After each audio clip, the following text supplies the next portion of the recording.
Well, yeah. I mean, besides the 1,000 bottles of baby oil, you get a little more information about him blowing up Kid Cudi's car. If he did. Well, I'll say this. I spoke to someone recently. I'm not going to say who it is. They were with Kid Cudi when he got the call and said that his car is on fire. This really happened. But it could have been anyone. It could have been anyone. This is what I'm saying. And I said this on the show. I was like, so what, did Diddy text him after, like, boom, motherfucker? Like, where's the proof of this? They're saying there's witnesses that he bragged about this too.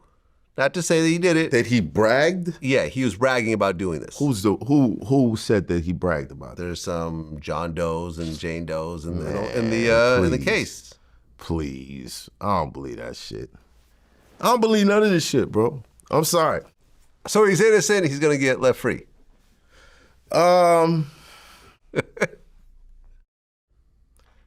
Okay, just looking at the fact that, okay, we saw him out in the public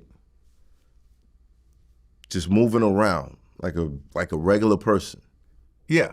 I'm guessing that was to show that he wasn't gonna run. His lawyer said he turned over his passport. He came to New York. He was on the streets of New York. You know, we saw him meeting up with G-Dep. We saw him in Harlem. You know, random people taking pictures with him, fans, whatever. It did not seem like he had any intention of avoiding this. Yet they picked him up a day early. Yeah. Why? I guess they had gotten a word that maybe he might run or something may change. This is what I heard. No. This is what I heard. They did pick him up early, though. He was supposed to turn himself in later. Let's think about this. Okay. If he turned himself in, then the judge might not be inclined to hold him without bail because he's complying. Right. That's what the lawyer said. But they pick him up a day early, and knowing, you know what I'm saying, so that bail could get denied. No. I don't think him getting picked up early has anything to do with his bail. I'm telling you, it has something to do with it. His bail got denied. Because you can make the argument that he might run if you had to pick him up, correct? The reason why his bail was denied was because he called one of the witnesses 54 times from his phone. One of the witnesses? Yes. That could be his mother for all we know. It's not his mother. It's actually one of the girls from making the band, Dirty Money. Because remember, Dawn Richards filed a lawsuit against him claiming sexual assault. And in the lawsuit, she names one of the other girls like 33 times, mentioning that, oh, she was there when Cassie got punched or whatever. Was Dawn? Okay, all right. Okay, so what happened was the girl who was mentioned, who's actually married to one of Diddy's friends, came forward and said, I haven't seen any of these things that Dawn was talking about. My name was mentioned a lot of, 33 times, but I can't co-sign any of these things myself. So Diddy starts calling her like crazy. And there's actually phone records from him calling her like 54 times. Who, Dawn or the other girl? The other girl. The girl that said, oh, it's not true. Yeah. So what does that mean? It means potential witness tampering. How? Because you're trying to get a hold. She already said she didn't see anything. So why is he calling her 54 times?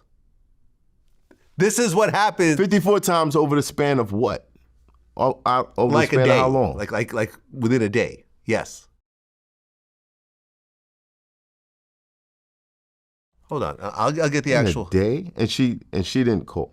Yeah, pull that up. Okay, here we go. So Judge Andrew Carter denied bail and ordered Combs remanded to custody, where his attorney said he would be held in the special housing unit of MDC Brooklyn. Carter, the judge, said the government had provided sufficient evidence Combs is a danger to the community and a danger to obstruct justice and intimidate witnesses.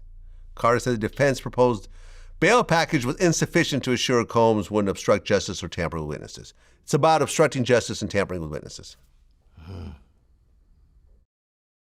I don't know.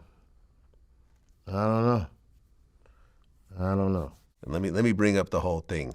After Diddy was indicted on racketeering, sex trafficking, and other charges, prosecutors said he called Harper, the girl who said, Kalenna Harper, the one who said, I I didn't see any of the stuff that Dawn was talking about, called Harper a whopping 54 times the day before she made that statement. So he called her 54 times, and then she made a statement. Did he speak to her? Defending him. What does that prove? Meaning that her statement was based on something, some level of communication they had. You call someone 54 times, and they make a statement defending you, you could infer that you did something to influence what they're saying. And that was one of the reasons why the judge denied Diddy's bond, saying he could intimidate witnesses if he's released until trial.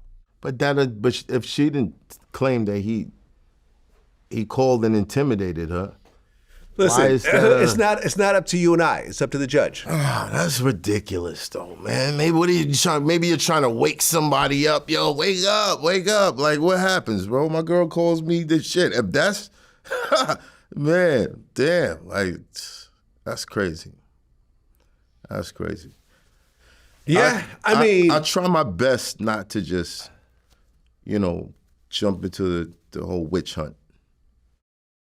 No, listen. I don't know Diddy like that. We've done one interview. I've run into him like once maybe. Right. Had brief conversations. I'm actually shocked that he was denied bail. I thought Diddy would be sitting in his mansion until the trial starts. I mean, Harvey Weinstein got to sit in his mansion until the trial started. In fact, what's his name? R. Kelly actually got to, get bail until he violated all types of shit. Yeah, until he violated his bail, then he got, put in jail. But most times, rich people will pay some huge bail amount because he offered like $50 million, which they denied. For example, the guy, the FTX guy who stole like billions and billions, he had a $250 million bail package, $250 million. But once again, he ended up tampering with witnesses, and then he violated his bail. He got put in jail. So until his trial. They're looking at it like, this is how this can happen. You can't witness tamper, man. Like, you can't have conversations. What is witness tampering? That means that anyone that potentially could be connected to your case, you can't have any sort of communication with them whatsoever. But that's crazy to say you can't witness tamper when they're checking his phone records from before. Okay, you may have somebody on the list. We don't even know who's on the fucking list for the witnesses. Well, they checked it after he got indicted. Right. They got indicted. They started going through his phone records, and they started to see what he was doing leading up to the arrest. And he saw that he was contacting witnesses 54 times. What exactly are they trying to do? I'm so confused by this shit, bro. They're trying to keep him in jail in an attempt to have a fair trial. That's what they're trying to do.